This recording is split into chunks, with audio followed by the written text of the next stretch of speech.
Recuerda suscribirte y activar la campana para mantenerte informado. Déjanos tu opinión al respecto.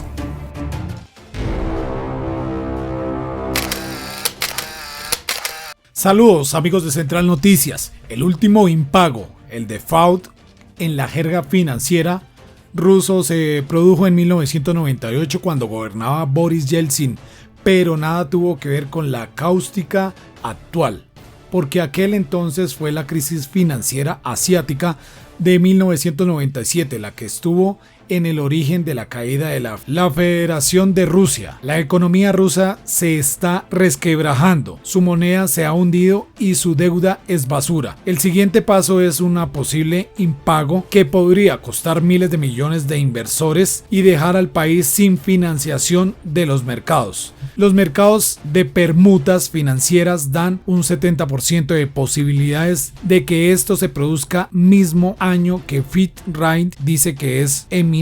Este miércoles llegan ya importantes vencimientos y muchos inversores desconocen el vórtice al que se enfrenta si hay default. Y como dato corto de interés, ¿sabías que desde 1990 la Open Society de Soros está en Ucrania? Que es el mayor donante internacional de país, que tiene las garras metidas en medios de comunicación, educación, entidades anticorrupción y de transparencia. A continuación, los dejo con el informe y dejen sus comentarios, por favor. Muchas gracias por estar acá.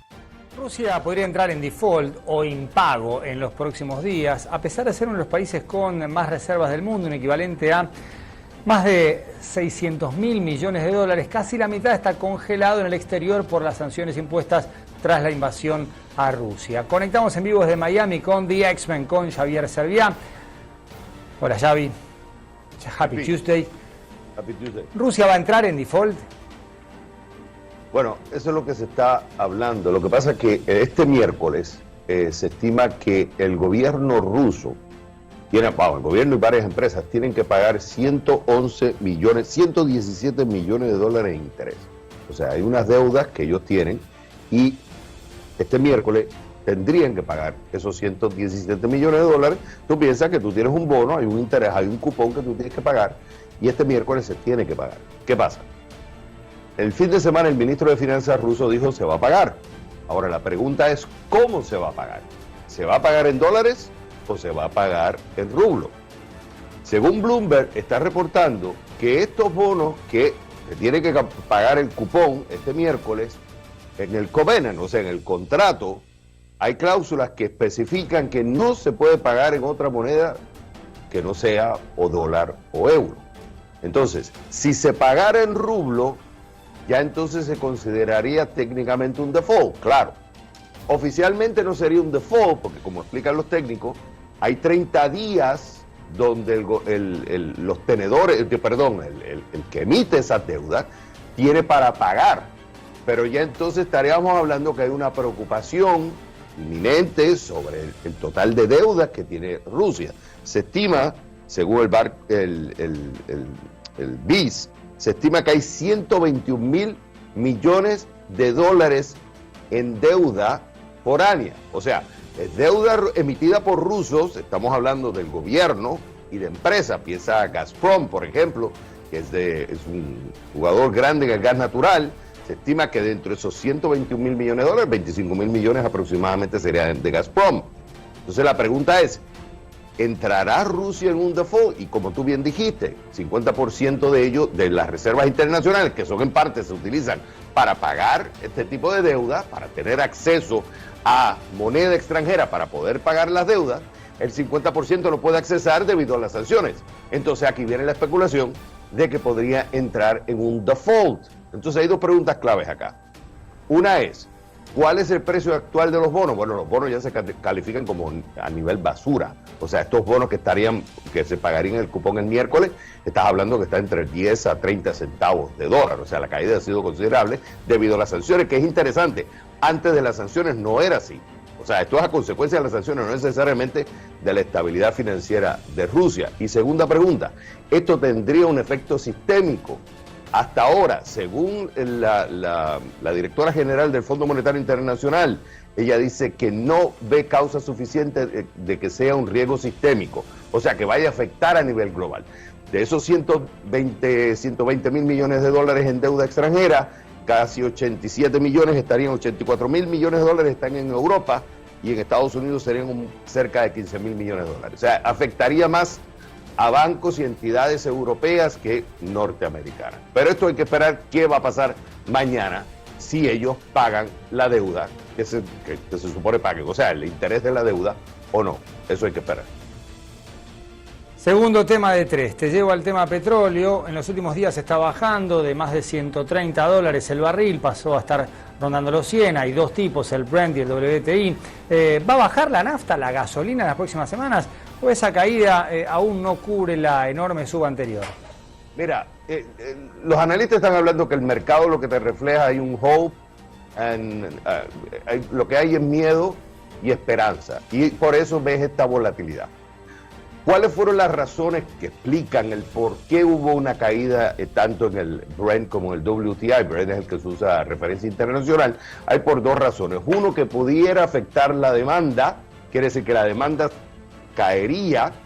Factor principal, China. Ha habido un incremento de los casos de Omicron. Se habla de una cuarentena, por ejemplo, en Shenzhen, que es una de las ciudades más importantes. Ahí está el puerto, el número 4 más importante, que tiene más tráfico en el mundo. Entonces, si hay un lockdown, digamos, una cuarentena en el puerto, que todavía no lo hay, estaríamos hablando que habría un efecto en la cadena de suministro y por tanto eso afectaría la demanda. Al tú tener una disminución en la demanda, entonces demandas menos petróleo y por eso es que se estima, por eso es la expectativa de que habría una caída en el precio. Y la otra es por la parte de la oferta. Hasta ahora no se habla de que se hayan caído las conversaciones de reanudar las conversaciones con Irán. Entonces se estima que si entrarían esas negociaciones y entrara el petróleo iraní, que se estima depende a quién escuche, pero serían 1 millón de barriles por día, eso tendría un efecto en la oferta. Entonces tú tienes un aumento en la oferta, una caída en la demanda, y por eso es que el precio cae. Pero esto mañana se puede disparar de nuevo, porque estamos en un ambiente volátil. Estamos todavía con la invasión a Ucrania, estamos con las sanciones, y qué pasa si incrementan las sanciones en el área petrolera, pues el precio se te puede subir de nuevo. Entonces, puede bajar un poquito, puede subir de nuevo. Ahora, por ejemplo, en Estados Unidos el galón de gasolina está en $4.31, histórico. Vamos al último tema. Estados Unidos asegura que China analiza ayudar a Rusia, tanto bélica como económicamente. ¿Qué impacto podría tener una guerra económica entre las dos potencias en esta materia en el mundo? Porque no es lo mismo sancionar a Rusia que a la segunda economía del planeta, China, con la que todo el mundo quiere hacer negocios por el volumen. No, mírate por ejemplo, que es interesante, muchos están hablando del potencial default de Rusia, pero se están olvidando, y esto me lo puntualizó un administrador de portafolio, observa China, el índice, el Shanghai Composite Index, que representa la bolsa de China, perdió más del 7% este martes. La peor caída desde febrero del 2020. El Hang Seng Index, que es otro índice del mercado accionario chino, retrocedió un 6% este martes, pero se ha desplomado más del 10% en las últimas 2 sesiones de negociación.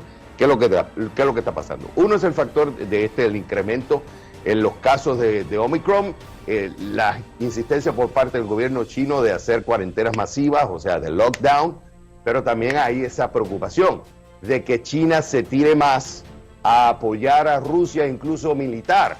Ya viste que se dieron señales de que supuestamente Rusia estaría comprando o estuvo comprando, solicitó la compra de estos aviones volados de forma automática. Entonces ya hay una preocupación. Hay una preocupación también, por ejemplo, con el tema de los lockdowns. Foxconn, que es el proveedor principal de Apple, decidió suspender las operaciones porque está en Shenzhen, este puerto y esta ciudad muy importante en China. Entonces, claro, todos estos factores pudieran llevar a exacerbar la situación, y estamos hablando ya no de que es un jugador, no, es importante económicamente, pero no estamos hablando de China. O sea, ya en este caso, si Estados Unidos decide poner sanciones a China a nivel económico, ¿cuáles serían las consecuencias y cuál sería la reacción de China? Por eso es que hay mucha preocupación y eso se está reflejando en el mercado de valores en China. Y por supuesto hay que estar muy atentos a esta parte de la saga que arrancó con la invasión de Rusia en Ucrania.